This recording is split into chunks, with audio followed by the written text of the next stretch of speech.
प्रियो, उस दिन आदम और हव्वा के पाप के कारण क्या हुआ? शर्मिंदा होना पड़ा, अपमानित होना पड़ा। प्रियो, इसलिए तो वे अपने नंगेपन को छिपाने की कोशिश किए। उस अदन की वाटिका में परमेश्वर की आवाज को सुनते ही झाड़ियों के पीछे जाकर छिपने की आवश्यकता क्यों पड़ी? क्यों उन्हें छुपना पड़ा? परमेश्वर से उन्हें क्यों छिपना पड़ रहा है? फिर से कह रहा हूं, पाप मनुष्य में डर को लेकर आता है, छिपने के लिए मजबूर करता है। इसीलिए तो आज हम में से बहुत से लोग रहस्यमय जीवन जी रहे हैं। प्रियो, एक लड़का और लड़की, उन्हें कोई ना देखे, पार्क में गुप्त स्थान में जाकर बैठ गए। ऐसे सुनसान स्थान में बैठ गए और सोचने लगे कि हमें कोई नहीं देख रहे हैं, और वहां पापमय कामों को करना आदत बना लिए। एक बार वहां 5 लड़के आए। वे जो कर रहे थे उसे सेल फोन में रिकॉर्ड कर लिए। रिकॉर्ड करने के बाद जाकर बोले, देखो सब रिकॉर्ड कर लिए हैं, इसे ले जाकर हम तुम्हारे माता पिता को दिखाएं या सोशल मीडिया में डाल दें, या तुम हमारे साथ पाप करोगी, क्या चाहती हो? उस दिन से उस लड़की को इन 5 के साथ पाप करना पड़ रहा था। 5 में से कोई भी बुलाए लड़की को जाना पड़ता था। जब भी बुलाए इस लड़की को जाना पड़ता था। वो क्यों इस तरह बंदी बन गई? ये लड़की इन दुष्ट लड़कों के सामने बंदी क्यों बन गई? कारण जानते हैं, पाप के कारण ऐसा ही होता है। एक व्यक्ति के साथ पाप करना शुरू होता है तो उसके बाद 10 लोगों के साथ, उसके बाद 20, उसके बाद अनगिनत लोगों के साथ। प्रिय भाइयों और बहनों, उस दिन शैतान कितनी बुद्धिमानी से, कुछ नहीं होगा इस तरह कहा ना, कुछ नहीं हुआ, क्या होने वाला है? अंत में जो परमेश्वर ने कहा वही पूरा होगा। आदम, कहाँ हो तुम? यह परमेश्वर का पहला प्रश्न था। वास्तव में यदि आप ध्यान से देखेंगे तो परमेश्वर ने आदम से सबसे पहला सवाल क्या पूछा जो लिखा गया है? आदम, तुम कहां हो? जब वे पाप किए तब परमेश्वर क्रोध से, आवेश से भरकर कहां है ये आदम, कहां है ये हव्वा कहते हुए, इस तरह परमेश्वर आए बाइबल में नहीं है। प्रिय भाइयों और बहनों, मेरा परमेश्वर दंड देकर खुश नहीं होता है। आपके किए गए पाप के कारण आपको नरक में डालकर खुश होने वाला नहीं है। उनके पाप करते ही परमेश्वर तुरंत आकर, अरे पापी व्यक्ति, तूने ये क्या किया? जिस फल को मना किया उसे खा लिया ना, कहकर उनका गला नहीं पकड़ा। परमेश्वर के आने का समय भी बताता है कि उनका मन कैसा था। परमेश्वर दया करने वाले, तरस खाने वाले हैं। परमेश्वर अनुग्रहकारी हैं। कब आए जानते हैं? दिन के ठंडे समय में। ये क्या प्रकट करता जानते हैं? उनसे शांति के साथ बात करके उनके किए गए पापों में से वे बाहर निकल सकें, हल को, प्रायश्चित को कर सके। इस तरह उनसे मिलना है ये सोचकर दिन के ठंडे समय में। कैसे आए थे जानते हैं? जैसे चोर को पकड़ने पुलिस वाला आता है वैसे नहीं आए प्रियो। परमेश्वर से दूर हो रहे अपने पुत्र को ढूंढते हुए आए प्रियो। आदम, कहां हो? तुम कहां हो? इस तरह परमेश्वर आदम से क्यों पूछे? कारण जानते हैं? मैं बताया ना, पाप करके छिप गया था ना प्रियो। उस छुपे हुए आदम को परमेश्वर ढूंढते हुए, तुम कहां हो? तब आदम कहने लगा, तुम्हारी आवाज को सुनकर, मैं नंगा हूं ये जानकर मैं डर गया और इन झाड़ियों के पीछे छिप गया। डर कर। ये डर क्यों आया? निर्भय होकर जो जिए आदम और हवा अभी क्यों डर रहे हैं? पाप मनुष्य में डर ले आता है।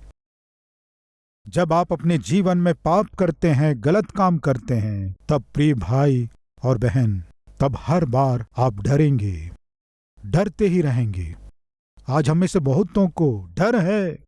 अंधेरा होने से डर, यदि कोई फोन करने से डर, कोई दरवाजा खटखटाने से डर, आधी रात को कोई आवाज होने से डर, बाहर पुलिस का सायरन बजने से डर, कोई फोन करके घर में तुम्हारा पति है क्या पूछने से बस डर। क्यों इतना डर रहे हो? किए गए गलतियों के कारण ना, किए गए पापों के कारण ना, उस दिन आदम और हव्वा डर के क्या किए जानते हैं? छिप गए। एक प्रश्न, छिपना आसान है या छिपना मुश्किल है कहेंगे? प्रियो बताइए, एक व्यक्ति के लिए छिप जाना कंफर्टेबल रहेगा या कष्टदायक रहेगा? बताइए, बताइए आप। कष्टदायक रहेगा। अगर पति से छिपकर, पत्नी से छिपकर कोई गलत काम कर रहे हैं समझो, और उसी समय पति आ गया घर, क्या करना है? छिपना है सोचकर बेचारे। वो उसको क्या की, अलमारी खोलकर उसे अलमारी में छिपा दी। अभी वो अलमारी में छिप गया है। मैं पूछता हूं, वो जो छिपा हुआ है कितना आराम है इस अलमारी में। इस तरह सोचते हुए अंदर बड़े आराम से खर्राटे मार के सोएगा या अंदर पसीने पसीने होकर परेशान होगा? आप ही बताइए। छिपना आरामदायक है, सुख है, या फिर क्या कहेंगे?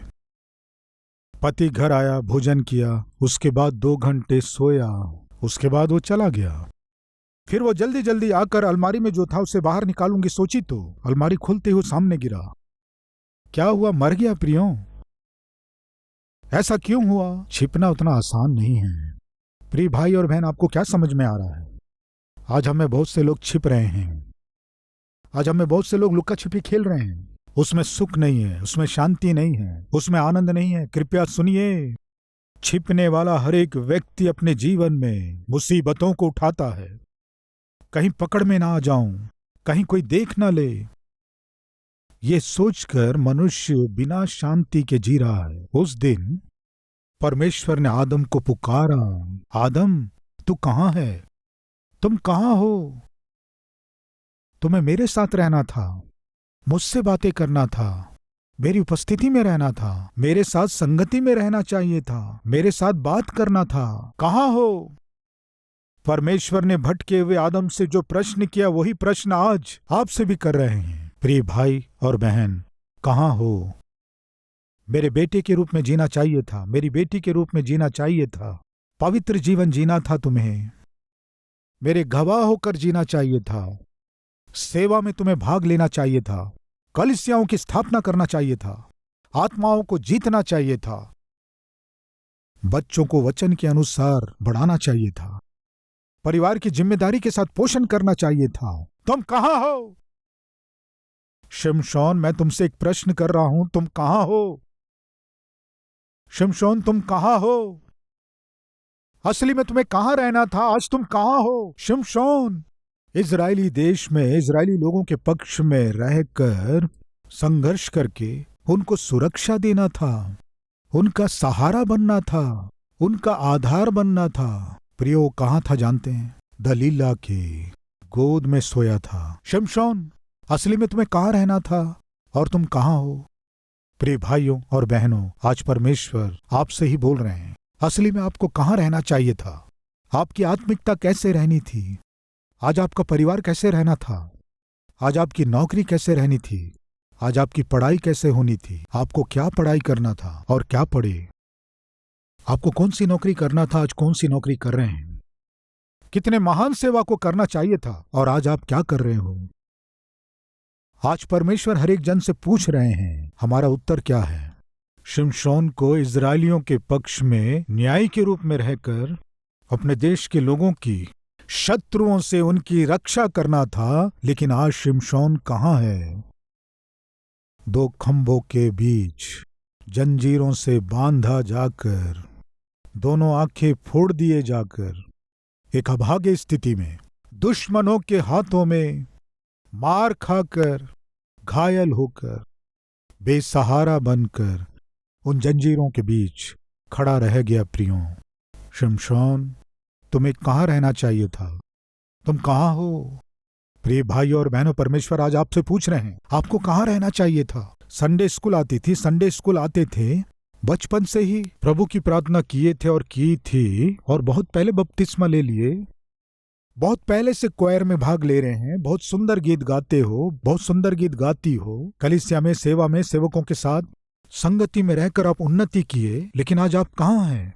कलीसिया को छोड़ दिए हो, सेवा को छोड़ दिए हो, गवाही को भूल गए हो, पूरे परिवार के साथ परमेश्वर की आराधना करना चाहिए था आपको। परमेश्वर से दूर हो गए हो। आदम तुम कहाँ हो? प्रभु से दूर हो गया, पवित्रता से दूर हो गया। आज हम में ऐसे लोग नहीं हैं कहेंगे? परमेश्वर से दूर हो गए, आत्मिकता से दूर हो गए, पवित्रता से दूर हो गए, शांति से भरे हुए जीवन से दूर हो गए। क्या हासिल करेंगे? प्रियो, शिमशोन जैसा ही परमेश्वर से दूर होकर शत्रुओं के हाथों में पड़कर नाश हो गया। परमेश्वर से दूर होकर कैन क्या हुआ जानते हैं? एक भगोड़ा बन गया।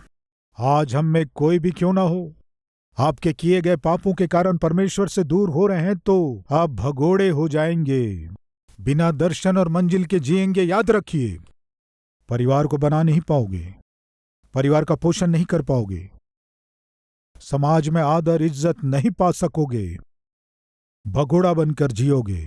कब तक ऐसे जियोगे? उस दिन परमेश्वर उनके पास आए, आदम तुम कहाँ हो? आज वही परमेश्वर आपसे भी पूछ रहे हैं, मेरे बेटे तुम कहाँ हो?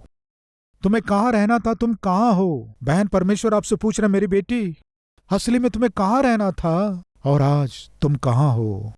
गिरी हुई स्थिति में हो, बिगड़ी हुई स्थिति में हो, पतित स्थिति में हो, पाताल की ओर एक एक कदम आगे बढ़ाकर जा रही हो। प्रियो, एक पिता अपने पुत्र को बहुत प्रेम किया। उस पुत्र को किसी बात की कमी नहीं होने दिया, लेकिन पुत्र को पिता से बढ़कर पिता की संपत्ति से ही प्रेम था। एक दिन वो पुत्र क्या किया जानते हैं? पिता को बताए बिना पिता की अलमारी से सारे पैसों को लेकर दूर भाग गया। इस तरह भागे हुए पुत्र को वो पिता बहुत ढूंढा। प्रियो, बहुत ढूंढा। वो अपने पुत्र को ढूंढते हुए घूमता था। उससे कोई मिलने से मेरा पुत्र कहाँ है, मेरे पुत्र को देखे क्या, मेरा पुत्र कहाँ है, मेरे पुत्र को देखे क्या, यही पूछते थे। कई बार जब कोई दिखाई नहीं देने से मेरे पुत्र तुम कहाँ हो चिल्लाया करता था। प्रियो, इस तरह चिल्लाते चिल्लाते प्लेटफॉर्म में ही सो जाता था। वो धनवान व्यक्ति था, लेकिन पुत्र के खो जाने से पुत्र को खोजते हुए, बेटे तुम कहाँ हो ढूंढते हुए पुकारता था, प्लेटफॉर्म में ही सोता था। एक दिन ट्रेन में से एक भिखारी उतरा। भिखारी उतरकर वहां के लोगों से वो भीख मांगने लगा। भूख लग रही है, बहुत समय से नहीं खाया, कृपया 1 रुपए भीख देंगे, भूख लग रही है। मुरझाया हुआ चेहरा, लंबे बाल, बड़ी हुई मैली दाढ़ी, फटे हुए वस्त्र, शायद ट्रेन में से उसे उतार दिए थे। वहां भीख मांग रहा था।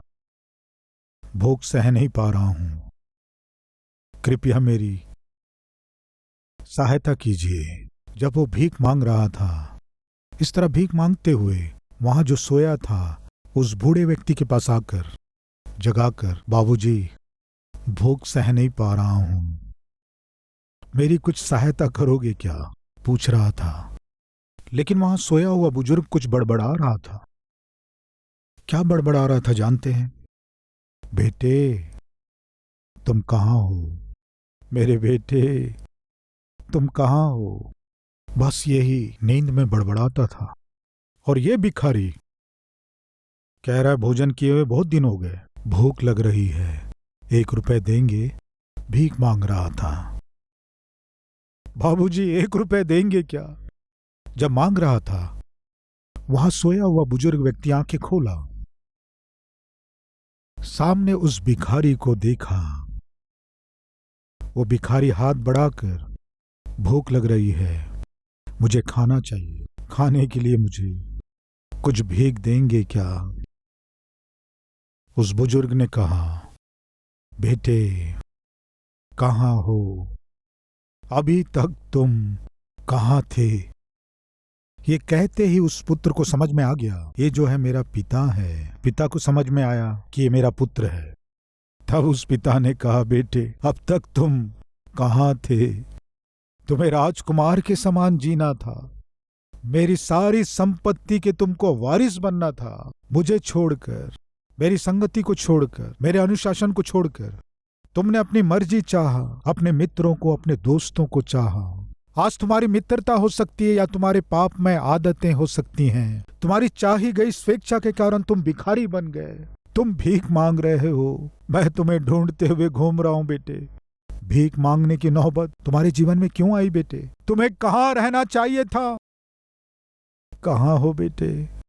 प्रियो, आज मेरे प्रभु यीशु मसीह भी आपको ढूंढ रहे हैं। आपको देखकर मेरे प्रभु यीशु मसीह कह रहे हैं, तुम्हें कहाँ रहना चाहिए था? तुम कहाँ हो? आओ हम अपने घर चलें। आ जाओ मेरे साथ। उस दिन भीख मांगने वाला व्यक्ति अपने किए गए पापमय कामों के कारण जब वो भीख मांग रहा था, उस पुत्र से पिता कह रहा है, आ जाओ तुम मेरे साथ। अब तुम्हें भीख मांगने की आवश्यकता नहीं है। तुम्हारे लिए मैंने जो कुछ रखा है उन सबको तुम अपना बना लो। आज मेरे प्रभु वही कह रहे हैं, तुम्हें भीख मांगने की आवश्यकता नहीं है। एक अनाथ जीवन जीने की आवश्यकता नहीं है। अशांति से, दयनीय स्थिति में, अपवित्रता के, गंदी आदतों के द्वारा अपने जीवन को नाश करने की आवश्यकता नहीं है। आ जाओ, मेरा जो कुछ है सब तुम्हें ही वारिस के रूप में देने जा रहा हूं। तुम्हें मेरे बेटे और बेटी के रूप में ग्रहण करने जा रहा हूं। मेरी सारी संपत्ति का तुम्हें वारिस बना दूंगा। तुम्हारे लिए मैं जगह तैयार कर रहा हूं। तुम्हारे लिए वहां मैं घर तैयार कर रहा हूं। स्वर्ग में तुम्हारे रहने के लिए निवास स्थान बना रहा हूं। आ जाओ, मेरे हाथों में अपना हाथ दो। मैं तुम्हें अपने राज्य का वारिस बनाऊंगा। कब तक पागल जैसे घूमोगे? कब तक बुरे हाल में घूमोगे? कब तक सबसे घृणित किए जाओगे? कब तक सबके सामने हाथ फैलाकर भीख मांगते हुए घूमोगे? कहाँ रहना था तुम्हें? आदम, तुम कहाँ हो? असली में तुम्हें कहाँ रहना था? मेरे साथ रहना था। मेरे उपस्थिति का अनुभव करना था। मेरी संगति में रहना था तुम्हें। आनंद से समृद्धि का अनुभव करते हुए, सारी आशीषों को अनुभव करते हुए जीना था तुम्हें। लेकिन आज कहाँ हो? प्रियो, आज प्रभु आपसे ही पूछ रहे हैं, आप कहाँ हैं? क्या आज आप स्वीकार करेंगे, प्रभु जहां मुझे नहीं रहना था वहां हूं, मुझे माफ कर।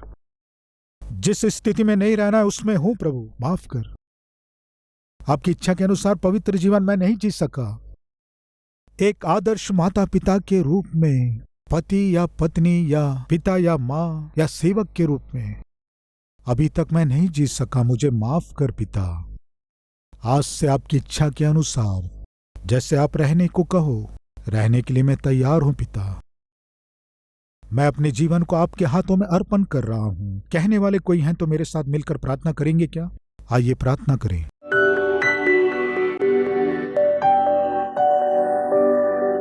महान, पवित्र, प्रेमी परमेश्वर पिता, सामर्थी वचन के द्वारा आज आप हर एक जन से बात किए।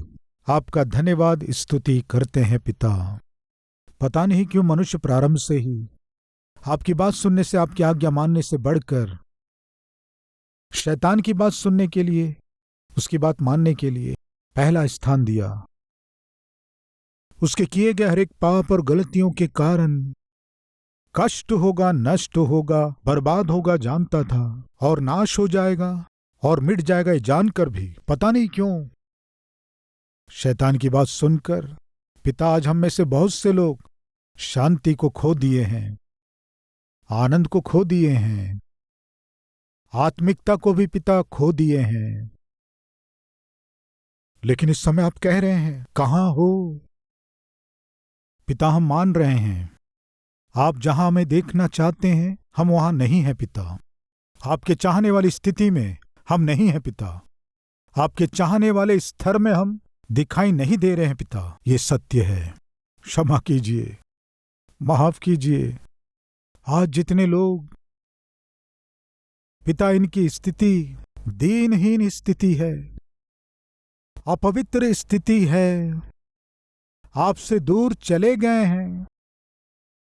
शिमशोन के समान शैतान और पाप के बंधनों में रहकर गुलाम बन गए हैं। हम जानकर क्षमा मांग रहे हैं पिता। क्षमा के लिए विनती कर रहे हैं पिता।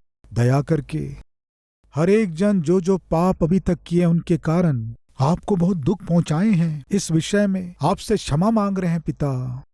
पिता, आज से आपकी मर्जी के अनुसार जिएंगे, आपकी इच्छा के अनुसार जिएंगे। आप जहां रहो बोलेंगे वहां रहेंगे, जैसे रहना है वैसे रहेंगे। जितने लोग पश्चाताप करके अपना जीवन आपको अर्पण कर रहे हैं, उनके नाम जीवन की पुस्तक में इसी समय लिख दीजिए पिता। समाज में उपयोगी हो सके, बहुतों की भलाई कर सके, आदर्श बन सके, कलीसिया में और चारों ओर के लोगों के लिए आदर्श बनकर जीने का महान सौभाग्य दीजिए। यीशु मसीह के नाम से मांगते हैं पिता, आमीन।